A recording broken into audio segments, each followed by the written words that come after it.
This is Limited Supply, the place for refreshingly real takes on what D2C is really like. We're your hosts, Nik and Moiz. Let's start talking about money. All right, we've been here for a week now, and we've been in the same clothes. There's no shower in this building. We've just got a toilet and a sink. Can I leave? When can I leave? You can't leave yet. I'd like to, at this You point. can leave in 45 minutes. Anyone listening, this is Harley. I'm being held hostage. Blink twice, Harley. Please come save me. All right, so we're back. Moiz, what are we going to talk through? We're going to talk about Shopify fulfillment, massive acquisition. Probably, I imagine it's the largest that Shopify's done. With You mean deliver? Yeah. We're going to talk about some marketing stuff and how Shopify is helping merchants with the changes in iOS. We're going to put on a shareholder hat, and then we're going to get to know you a little bit more. Sure, that's good. Where do you want to start? Okay, let's start with marketing, actually, because that's the goal. Like, look, I'm an investor in a bunch of brands, but I don't see nearly as much as you do. And I'll tell you, like, all of the brands that I was, that not all of them, but a lot of them in 2020, they're like, holy cow, we are going to, we're going to be larger than Amazon. And then 2022 hit and they're like, okay, we are not going to be larger than Amazon, it turns out. iOS 14.5 was a real body blow to a bunch of e-commerce businesses. What have you seen? How have you thought about the changes in iOS? I think there's a couple, there's a bunch of things happening all at the exact same time. And so I think it's important to actually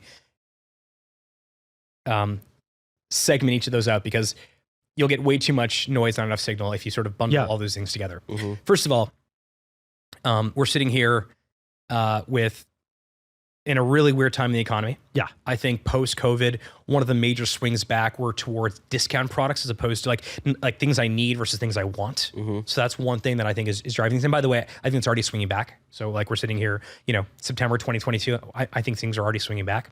That's the first thing. The second thing is fundamentally, the iOS changes made it more difficult, not necessarily to advertise, but to do specific targeted advertising. Mm-hmm. The example I always give is that, I am a huge fan of boosted boards. I don't use the one wheel. I know some like the one wheel. I like boosted boards. So when boosted board at some point targeted me, they were able to figure out that I love skateboarding and I love technology, and the Venn diagram overlap. The perfect product is, in my opinion, boosted boards. So now it's more difficult. Now if Boosted Board wanted to target me, they would have to target me because maybe I shared some blog post about boosted boards, or I shared something about skateboarding or about technology. So I think that is also getting more challenging. So first thing is we've had this shift the last couple of months towards these sort of staple items as opposed to luxury or items that are more nice to haves. Second being the targeting is getting more challenging. And the third thing I think that is also happening is the return of physical retail. On the return of physical retail, I think something that people are missing, and your crowd, your audience, I think will appreciate this more than anyone. There is this meme around e-commerce growth rates and, the return to the mean and all this stuff. So let's be clear what happened during the pandemic. So the equation, the calculation for e-commerce as a percentage of total retail is very simple. The numerator is e-commerce. The denominator is all of retail. Mm-hmm. During the pandemic, two things happened. E-commerce went up and the denominator drastically went down. Basically zero. You removed all of physical retail. Right. So it was like e-commerce over e-commerce. It looked massive. Well, in the last 6 months, you now have a more healthy denominator that includes actual physical retail. So from the looks of it, it looks like e-commerce has dropped meaningfully. But if you just actually look at e-commerce growth on its own, and if you forget about the rest of retail, what you actually see is that by 2025, e-commerce will eclipse $7 trillion. That the growth rate going forward will be a lot closer to 2019, which, by the way, was already fucking incredible.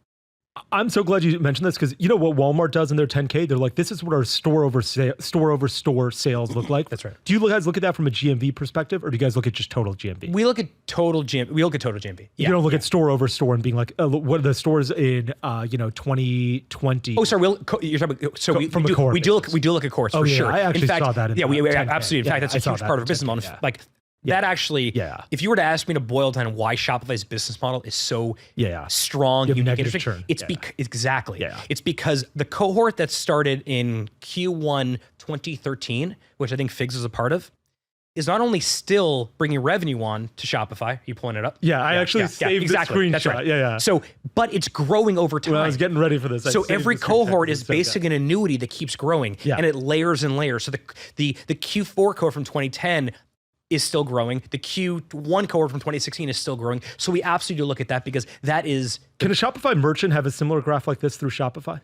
What do you mean by that? Like they're looking at cohort analysis like this? Can they see their own cohort? Yeah. No, I don't think so. Okay. Although I think once upon a time when we hit 1 million stores, remember many years ago, I think we told everyone what number store they were. Gotcha. That's awesome. I thought that was kind of neat. But do you guys measure what percentage of your traffic comes from Facebook? We do. We look at where. Is that public information or not public? Traffic to Shopify? Yeah, or to Shopify stores. Shopify stores. Shopify stores. Yeah, we look at that. I don't think it's public information, but we do look at sort of source of traffic for that. And the reason it's we don't share that is because it's not our data. That belongs to our merchants. Yeah, I just meant in the aggregate. We look at it from the aggregate. Yeah. In the aggregate, for instance, like the GMV is each individual store's data, but you have so we look at it in the aggregate, but not on an individual store basis. So so to answer your question, so 3 things are happening that I think has made things challenging right now. However, what I think also is happening is one, brands, stores, merchants are getting far more resilient about where they get their traffic from. There's no longer this, I have one massive provider of new traffic and I'm only going to focus on that. We're all kind of thinking a lot more holistically about how we build our businesses. So you've seen that percentage of Facebook traffic drop? No, not necessarily. Although I do know that people are, I know that merchants tell us that it's more expensive to acquire it, but I'm not necessarily sure the traffic has dropped. Got it. I just think they're not necessarily they're able to target the customer the way they did. And we'll talk about audiences in a second. But the other thing that I think is also really important is that, I don't know how many times on the show you guys talk about omnichannel, but I believe fundamentally that we will stop talking about this term entirely in the next 12 to 18 months because every business to some extent is going to be omnichannel. And it's going to be like talking about it's going to be like talking about the color television, which no one talks about because every television is fundamentally a color television in 2022. Now, it's not to say your business is going to be half online, half offline. You may have seen the last couple of days, Gymshark just launched a store, in London, a physical retail store in this beautiful kind of high street area. I don't think their GMV is going to shift entirely to in-store, but they don't necessarily use the term channel conflict in the way that I think the larger retailers do. I think that also is playing a big role here. I think the third piece is this sort of consumer, the reduction in spend on things that you want versus things that you need. I think that will change very quickly as inflation goes down, as the economy gets better. You will see sort of this return to a more normalized spending pattern of things that you actually want from brands that you want. Okay, appreciate all of that context. I agree with all of that. Let's talk about Shopify Audiences. Yep. You had mentioned that. Shopify Audiences has launched several months ago, and basically you're helping merchants create their own audiences on Facebook through Shopify. If you're a Shopify Plus merchant, you're helping merchants create their own audiences on Facebook. Well, let me sort of. Let me explain it a bit. Yeah. Okay, so you're a Shopify Plus merchant. Right now it's only for Plus. And you have, I don't know, let's say 10 SKUs. Yeah. And you say, these are 3 SKUs I want to sell more of. You feed them into the audience algorithm. We feed you back with a sample audience or a lookalike audience, whatever you want to call it. Now, when you're buying ads on Facebook or Instagram or Google or any ad platform, you're uploading the same stuff you always did, which is your product descriptions, your product photography, metadata, whatever you want to upload. But you're also uploading this piece of data that enables all these ad platforms to better target the piece of data you're uploading is an audience. Is a lookalike audience. Yeah, or a sample audience. That's exactly right. And by virtue of that, you are going to see a higher return on ad spend. So it's pretty new. It was something we were playing with a year ago. It became far more important on the backs of IDFA and ATT changes, and it's working. I mentioned I think we have 5 or 6 case studies up on the website, but Blender Bottle, for example, saw 6 times ROAS on it. Bush Bomb saw a 46% increase in click rates. Lamoureux saw 2.5 times increase in ROAS. Happy Hippo saw 4.7 times increase in ROAS. There is really demonstrable impact to the audience's product. And the cool part about it is it's all first party data. It allows merchants to do what they love doing, just more efficiently. So we're not necessarily creating any more work for them. And it's one way that Shopify can use our scale, our leverage, and our economies of scale to help merchants deal with this and better compete? Honestly, I think this is exactly what merchants have always wanted. So on behalf of the entire e-commerce community, thank you. Oh, thank you. Yeah, this is, generally I think of Shopify as like defensive, where I'm like, help me, I've got to go out and get customers, but once they come in, Shopify helps me convert them. This is the first time where I feel like you're not giving me a defensive weapon, you're giving me an offensive weapon. Yeah. And it's not for everyone. I mean, some merchants will say, look, I don't want to do this. I'm not looking to, like, I don't want to do this. I want to keep, even though it's anonymized data, I don't want to participate, and that's absolutely okay. Yeah. I'm just what we find happen though is that the merchants that do use audiences begin to start using audiences more and more, and eventually our hope is that it would be a bad decision to run an ad without first using audience, if you can. Without using. How many merchants have tried it? It's fairly small. I can't give you the number, but it is still fairly small. But it's scaling really, really quickly, and we have sufficient amount, like the sample size is large enough that these numbers are significantly significant. So more and more merchants will use it. It's not in the tens of thousands yet, but eventually it'll get there. At this point, it's also, we're not like, it's indirectly monetized. There's no charge for it right now. We're trying to get as many merchants used as possible. And eventually we may even offer it to merchants that are not on Plus, but not yet. Now we're starting with Plus as well. One of the things that, look, it's not just also about ad targeting, it's also about measurement. And I think two things are happening at the same time. You talked a little bit at our last episode about data and understanding the analytics side of things. We want to make it really easy for merchants to have an easier time targeting the right customers for the right products, but also to measure the efficacy of those ads. And I think Audiences does both as well. One thing that is getting way less attention, but this is the right venue for this discussion, is collabs. Mm-hmm. Another thing, even though collabs is not necessarily getting the same attention as Audiences, it's an amazing product. So I believe what they call like the creator economy is worth something like $100 billion. And the numbers are fairly rough about how many people are participating. It's like 4% of creators basically make $100 billion. Is this the Dovetail acquisition? Dovetail definitely was a huge part of this. Yeah. So Dovetail was already doing it really well, connecting creators and brands. So on one side, you have a lot of great brands, great businesses, great merchants who know how to build great product, but they try to build a YouTube channel or create content. Sometimes it's not great. Mm-hmm. On the other side, you have these amazing content creators who try to create product, and sometimes they're unable to do it or not able to do it as easily. And so what Collabs is it's effectively this piece of software that's a matchmaking tool connecting brands and well aligned creators. And so if you look at Audience by itself, it's really amazing. If you look at Audiences plus Collabs, you're beginning to see some of the things we're able to do with our scale, where we can further level the playing field, make it easier. And then of course, Shop plays a role in that as well. But those are some things that we're working on right now that we think will be incredibly valuable for merchants. And we've just scratched the surface on those. Okay. Can you give us an order of magnitude on Shopify Audiences? How much has been spent there? Can you give us is it millions? Is it thousands? Is it hundreds of thousands? Or is that confidential? Yeah, I can tell you that. Okay, got it. Can you share how big a Shopify audience is? So for context, on Facebook, the 1% lookalike, which is your most targeted, is about 2 million people. We are going to put out a bunch of case studies in the next little bit on that exact thing. So cool. Keep us on that. Okay, let's switch gears because we've got to keep moving quickly, and let's talk about Shopify fulfillment. Acquired Deliver for $2 billion. That comes on top of another acquisition of 6 River Systems some time ago. And when I heard you talk about this just a few moments ago, I think what you were basically saying, or really on our last episode, was what you really liked about Deliver was how they were able to move inventory across their different distribution warehouses, not necessarily directly to that helps getting it to your porch faster, but really it was how do they move it inside the distribution warehouses so that they know 30% of your sales are going to happen on the East Coast. Is that really what you were talking about? So let's go high level and then we can drill down because logistics is a really complicated thing and everyone has a different relationship with the logistics because everyone's sort of at a different point. But there are fundamentally 3 phases of logistics. The first phase is from the manufacturer or the factory to the port. And that's what we call freight. And that, that's really where we partner with Flexport on that. We think Flexport and everyone they work with, they're doing an amazing job. And so we've deeply integrated the Flexport and we're already working with them. So factory to port freight, that's sort of the first phase. The second phase is now that it's at the port, it has to basically figure out where it needs to go to the distribution centers, the fulfillment centers.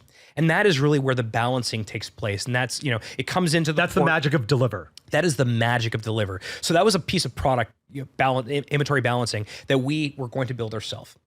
We met Deliver. We knew that a bunch of our merchants were already using them. Everyone that used them loved using them. And the team, Harish and his team, like behind Deliver, we think are like literally the best on the planet at this sort of balancing stuff. And the way they built their business is also like asset light, software focused, very similar to Shopify. So that middle part from port to fulfillment centers, that is really the balancing piece, and that's what they do really well. So we acquired Deliver because we wanted that product acceleration. Now it's at the warehouses, at the fulfillment centers, excuse me, from the fulfillment centers to the port. That really is SFN. That's really where the fulfillment, our fulfillment network takes place, and that really is powered almost entirely by partners. Across the entire thing, however, we use our FMS, our fulfillment management system. In some of the warehouses, we also use 6RS, which is the robots, we call them chucks, to optimize warehouse management, warehouse efficiency. But the entire stack, from freight to balancing to that final distribution piece and fulfillment piece, that is entirely what Shopify Logistics is. And we don't need to own every piece of it, but that's what merchants need from us. And the idea was just to kind of stay high level for a second before we drop down to the details. We didn't want to go into logistics or fulfillment. This isn't like this big ambition we had 10 years ago. We did it because it was a problem for merchants. It was something that they were struggling with.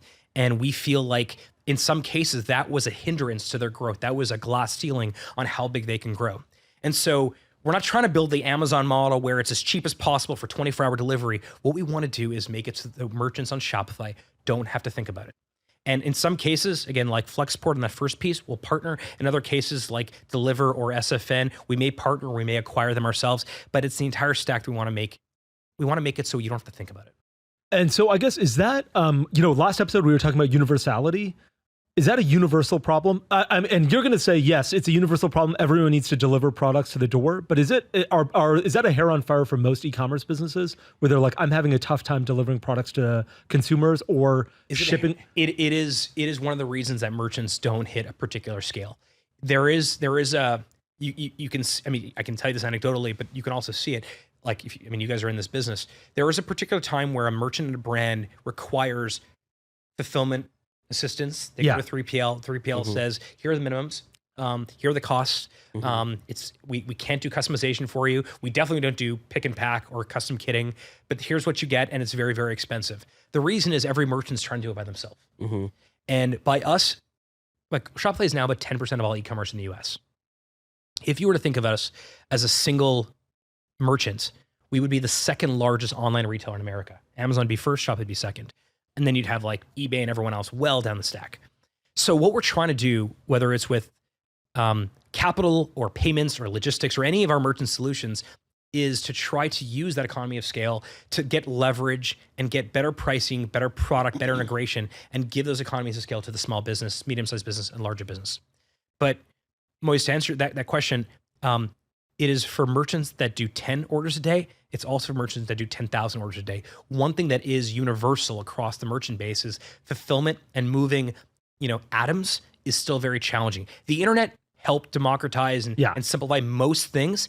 It didn't actually do anything for logistics, but we think we can do a better job of it, and we can do it in a way that is very much integrated right to the core platform where we can partner when we need, we can build when we need. Ultimately, it'll be one more thing that we do for merchants. And can you tell us what percentage of merchants use Shopify Fulfillment Network? Oh, it's still, as a percentage of total merchants, we have millions of merchants. It's a small percentage, but it's growing rapidly. The merchants that use Shopify, I'm one of them with Firebelly, love it because, you don't have to think about it anymore. You don't just get better costing, better integration. The fact that I can track my tea from China, where a lot of our tea is made, our Chinese tea, right to the end consumer, and I can see it across one single dashboard, is fucking unbelievable. And because I'm part of this network, this community, I'm paying the same pricing as the biggest companies in the world pay. That is a really big deal. That is great. Have you ever read the book Ride of a Lifetime? Bob Iger was the CEO of Disney, and he wrote in this book that they'd agreed to acquire Twitter and had settled on a price. And on Tuesday, they were supposed to sign documents to definitive merger agreement. And like Elon Musk, he decided not to do it, but he did it before he signed the documents.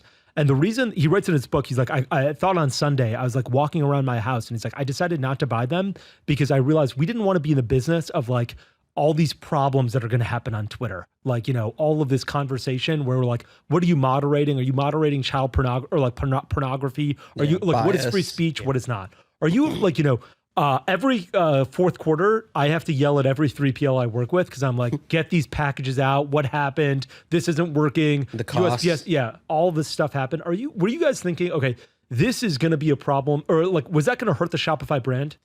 It is better for us to do it than for them to do it on their own. And is it? But it's not them on their own necessarily. It could be a 3PL, right? Like, no, it can't be a 3PL. Most of these people don't qualify for 3PLs, or they can't afford the 3PLs, or the 3PL are not very well. I mean, the reason you're yelling at 3PLs, frankly, is because most 3PLs suck. Yeah. And so what we do is we go in just on the sort of that third phase, that actual fulfillment phase. Once it's at the 3PL or once it's at the Shopify spoke or our fulfillment centers, and it needs to go to the end consumer. One, they're all using our software, so it's fully integrated. We can monitor every single product. Two, we have certain quality control standards that if they don't hit, they're taken offline. They're no longer part of the network. And they want to be part of the network. If they're part of the network, it means they never have to look for another customer ever again. Mm-hmm. So that's the second. The third is because we're connecting all of them, we're able to collectively negotiate the best pricing on shipping. Fourth, we have 6RS, which is the unfair advantage for every single 3PL, where if you put these actual robots, these chucks in the warehouse, your warehouse will run better, faster, and more effectively. So did we wake up in 2012 and say, one day we're going to be so ambitious, in 10 years from now, we're going to build this unbelievable logistics network? No. But that's if you want to be the company that powers commerce and retail for entrepreneurs of all sizes, you got to do the hard stuff too. And this is one of those things that's hard. And the good news is that we're good at hard stuff. Yeah, I think you are good at hard stuff. The only thing I'd say is that I think that what you're saying here in terms of doing the hard stuff and helping the merchants where it's not universal problems, like more merchants would rather have you build an upsell solution than they would get into deliver it. But there are other people that can build, a lot of other people that can build a great upsell solution, and there's almost no one that can build a logistics network. I would say the opposite. I would say a lot of people can build a logistics network. Oh, no, I'm sorry. A good logistics network. I think a lot, like, Allbirds uses a logistics network. Figs does, because they have it's not Shopify's fulfillment network. So, both Allbirds and Figs, and you can ask Trina, you can ask Joey. You can ask Joey these questions. They didn't want to have to do it. They had no choice. They had no choice because they needed to build something that was custom. They needed something that actually worked for their particular business model, that allowed them to keep their branding, because they didn't want to have Amazon Basics boxes going out on their behalf, especially not Allbirds, who has a famous story there. But they had no choice. What about the other millions of merchants on the platform who maybe are not selling as much as Figs or selling as much as Allbirds, but they also want to provide incredible opportunity and fulfillment for their consumer? One thing, though, that we haven't really talked about that is the linchpin to this, to delivering value around logistics, is Shop Promise. The ability for merchants on Shopify to tell their consumer, this is when you can expect your package. We promise you in this time frame you will get it. That not only has an amazing return on investment or value add to consumers' buying preferences, who they buy from, but what it does also do, it allows small businesses to now offer what only the big companies were able to afford. And if we didn't do logistics fulfillment, they couldn't do that. I think that's great. And I think that's great. And I think that's what we were talking about on the last episode, which was here are all the other things that small businesses are facing problems with that large businesses are in. And you can imagine, just because like every large business has now reset the expectation to the consumer that they know when to expect their packages, that's something that most businesses cannot do. Yeah. With logistics, with fulfillment, they can do that with us. Fantastic. Okay, let's switch gears again because we've got to get through a bunch of stuff as fast as possible. Okay. So these are not rapid fire questions. We have those later on, but I'm going to ask you these as rapid fire questions. So I'm going to put on my shareholder hat. Yep. I own millions of dollars of Shopify stock. Love the brand. Me you too. have two divisions. Yeah, I'm sure you do. Merchant solutions and subscription solutions. I think a lot of people would be surprised that merchant solutions generates more revenue than subscription solutions, just by virtue of the fact that they think of Shopify as a platform and not necessarily like the credit cards. But tell me a little bit, so Shop Pay. I buy from a bunch of Shopify websites and I get a text message and check out via Shop Pay that way. What percentage of consumers are checking out via that text message? Because I think that's a real moat you have against all e-commerce. Yeah. Mm-hmm. Look, I think Shop Pay, not only does it convert much better for the merchant, which is really good, but also from the consumer perspective, it's much faster, it's secure. For sure. But I can't give you the numbers on exactly how many people use Shop Pay. What I can tell you is it is becoming consumers' favorite way to check out on the internet. Full stop. What I will tell you, however, is to your sort of larger point around merchant solutions versus, subscription solutions. The best way to think about Shopify is that Shopify wants to create this. We want to be the most important piece of software that merchants use every day.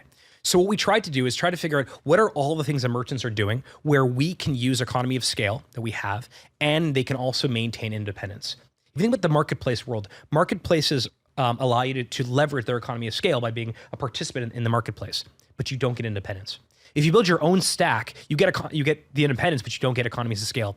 On Shopify, you get both. And so the reason we're doing more of these merchant solutions, and the reason that merchant solution revenue is growing, is because there's more things that merchants require from us. And the cool part about our current state is that we can keep leveling the playing field across all these different challenge areas. Now, there are some things we probably will never do. I'm not sure we'll ever do manufacturing, for example, but that's just not our thing. But generally, most of the things that our merchants require that is painful, that is a challenge, we can do through merchant solutions. And the cool part is more and more what's happening is merchants now, the relation they have to Shopify is we're not just their e-commerce provider, we're not just their point of sale provider, we help them with business banking with things like balance, and we help them with things like markets for international selling. Our capital business is close to $4 billion of cash advances and loans. If you look at any of these by themselves, they would be if they were independent, they'd be leaders in their category. But they're all part of the Shopify ecosystem, which is that operating system we're talking about. Okay. Let me ask another question because I know we're running out of time. This is a very shareholder question. When is Shopify going to? This is a question that I know you can't answer. When is Shopify going to raise prices? As a shareholder, there's a lot of Native was one of the questions we got on Twitter yesterday was I pay less to Shopify than I do for my analytics solutions. That seems bonkers to me as a shareholder. I don't know who they're using for analytics solutions, but what I would say is that Shopify is growing not by increasing pricing. We are growing by adding more value, by creating more value for the merchants. If you look at our attach rate, for example, our product utilization rates, it is the highest it's ever been. Most companies, when they want to increase their attach rate or the product utilization rate, they do so by hammering pricing. We haven't done that. So we still have that lever available to us. But right now, we want to increase our product utilization rate by adding more product that people want to use and getting more people to adopt it. If you look at payments, for example, that is the way we grow merchant solutions, not by increasing pricing. How often do you guys talk about pricing internally when it comes to platform fees? Annually? Yeah, for sure. Yeah, I mean, pricing is always frequently. More frequently than annually or annually? Pricing comes up. We consistently look at pricing, but it is really important that Shopify is the best deal. From a value to cost perspective, it has to be a great deal. It's the only deal. And so that provides us with an opportunity. At some point, we could increase pricing, but right now we want to grow the business by adding value. I have another question. So on that, right, an easy way to grow your revenue in that case would be opening Shop Pay to everybody and then taking a fee of everybody's payments. Is that ever going to happen in the next couple of years? I don't know. Maybe we do that. I feel like if Vista Equity Partners would come into Shopify and be like, 10x the fees, yeah, maybe, but Vista, I don't know Vista, so I don't mean any disrespect to Vista Equity Partners. I don't know anyone there, but what I will say is that we're trying to build a 100-year company. We want to build, a company that owns commerce and retail for the world, that a company that our merchants are on believe is the most important software that they love using, and I think the way to do that is to add a disproportionate amount of value. Now, whether or not, just to be clear, Shopify Plus, I think, started at $9.95. Then it went to 2,000. Then we added this 25 basis points. We have played with pricing. Plus is about 6 or 7 years old. We have played with pricing and have increased it. But there's other ways for us to grow our business than simply increasing pricing, which I think is what a lot of other companies do. And it's not to say we'll never increase pricing, but we want to grow the business by value. Yeah, it seems like a missed opportunity, particularly you talk about sort of the top of the funnel, like all the people in the shower. I get why you're charging them $50 a month. It seems like a missed opportunity for massive brands who are, would have massive changing costs. Yeah, but look, you extract so much value. But if you look at, companies, great, iconic companies, Spanx or Mattel, for example, or even some of the big CPGs, when they sell a lot, we share on the upside. We have 25 basis points. And when they don't sell a lot, it's slightly less. Yeah. That business model is quite good. It means we're on this exact same side of the table as merchants.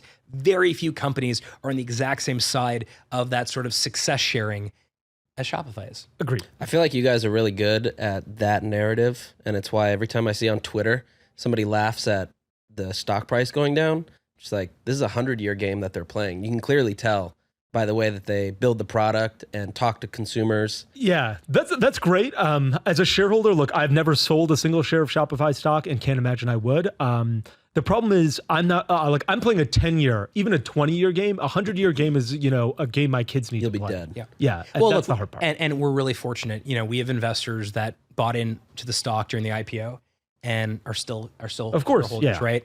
So yeah, we are playing a longer game. There is a way for us to, increase pricing now and revenue would automatically go up. A better way to do it is to be a lot more thoughtful about it. And I think that's, again, what you get with founder-led companies as opposed to professional managed companies who their entire, all they want to do is go and increase stock One price. of our rapid fire questions, this was going to be, how would Shopify be different if it were based in the United States? And that is I think this is the answer. You think so? Yeah, I think this interesting. In Canada, a lot of companies, the hit on Canadian companies often is that they're acquirees on acquirers. And there's not that many IPOs happening anywhere right now, but there's even fewer IPOs happening in Canada. In fact, if you look at the big tech companies that have IPO'd in Canada, they haven't done that well. So usually the knock on Canadian companies is that they're not ambitious enough. I think we're very, very ambitious, but I'm not necessarily sure we would be upping our pricing if we were based in the US. Okay, let's move on to the rapid fire questions. I appreciate that context. Let's start because we're going to be fast through this because I know you've got to run soon. So first question, what's the best part about working with Shopify? Both, maybe one sentence from you and two sentences from merchants. Yeah. Well, for me, it's easy. Like my Venn diagram of my personal life and my professional life completely overlap. I'm obsessed with entrepreneurship. I think entrepreneurship is like the greatest tool in the whole world. It gave my grandfather independence and survival, and it allowed me to find my life's work. So for me, that's what it is. On Shopify, I think we talked about it almost ad nauseum at this point, which is really, really easy to get started and incredible to scale. That you never have to leave the platform is so unbelievable and so unique. I don't even have a second point. It's that. Awesome. What is the biggest mistake Shopify has made as a company? Make a lot of mistakes. Sometimes we're too slow to respond to certain things. And we talked about some of the things here that are lacking. Sometimes we sort of, are waiting for more data, and sometimes maybe we're not as quick. And other times we're way too fast. We put out something that maybe is not fully baked as much as we want. Can you give me one concrete one? Yeah, during the pandemic, we put out a lot of stuff we put out, like curbside pickup, had to sort of be, not rebuilt, but had to be built for scale because we just wanted to get it out so quickly. We probably should have done point of sale earlier on. It was sort of, the tea leaves were that a lot of our merchants also want to sell in a physical store, and our point of sale product right now I think is world class. It may have taken us a little bit too long to get there. What Shopify store do you purchase most often from? Blue Salt. Blue Salt, interesting. Maybe Sol Angeles number 2, James Purse number 3. Nice. Yeah. Who is Shopify's biggest competitor? At the small end, probably non-consumption, like just not commercializing your hobby, like not starting something. At the higher end of the spectrum, probably a combination of your own like home stack, like your own in-house system, plus Magento, plus Salesforce Commerce Cloud, ATG Hybris. In the middle, like there's a bunch of random stuff, like a couple CMSs. Like I think you mentioned your, native was built on Woo. Yeah. There's some people that have, I don't know. 60 million a year on Woo. 60? Wow, that's probably the biggest Woo store ever. You don't really see that on WooCommerce ever, or WordPress ever. Yeah. Same thing, you don't really see that on like any of the CMSs like Wix or Squarespace.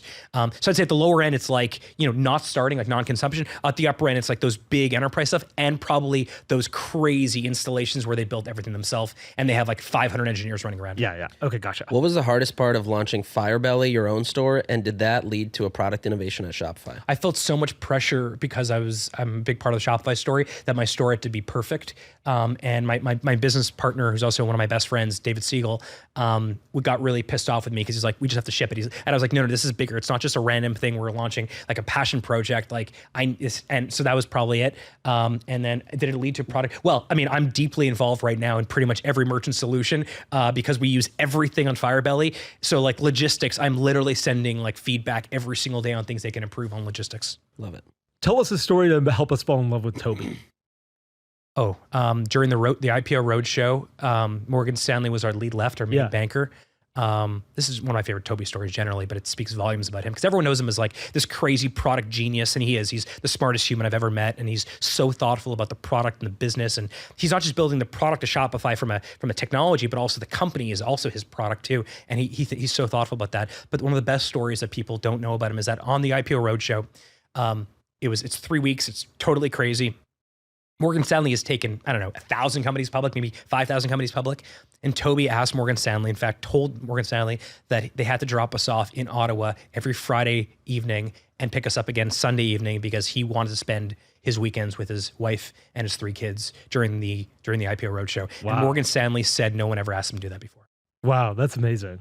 One last question. So every single Shopify employee I've ever met has always said great things about the culture, the environment, working at Shopify, whether they were a part of a layoff or whether they still work at Shopify, whether they were a contractor, didn't get their contract renewed.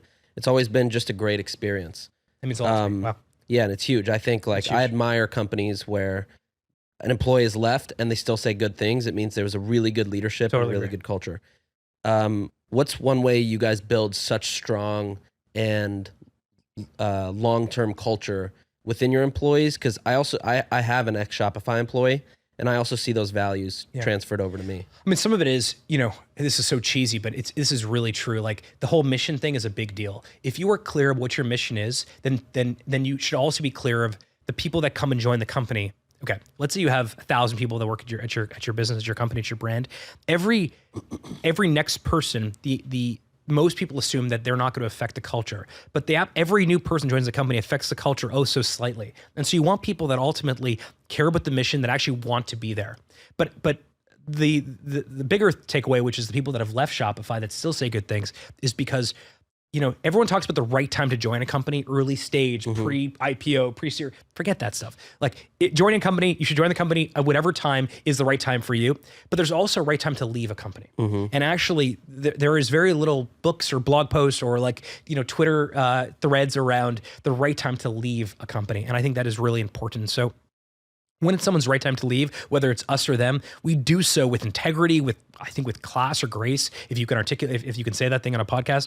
But you do it in a way that is incredibly thoughtful and human. And we even when you do layoffs, it was one of the more difficult things to do in any leader is to do layoffs, and you do so with you try to do so with character, and you try to do so in a way that actually you can be somewhat proud of.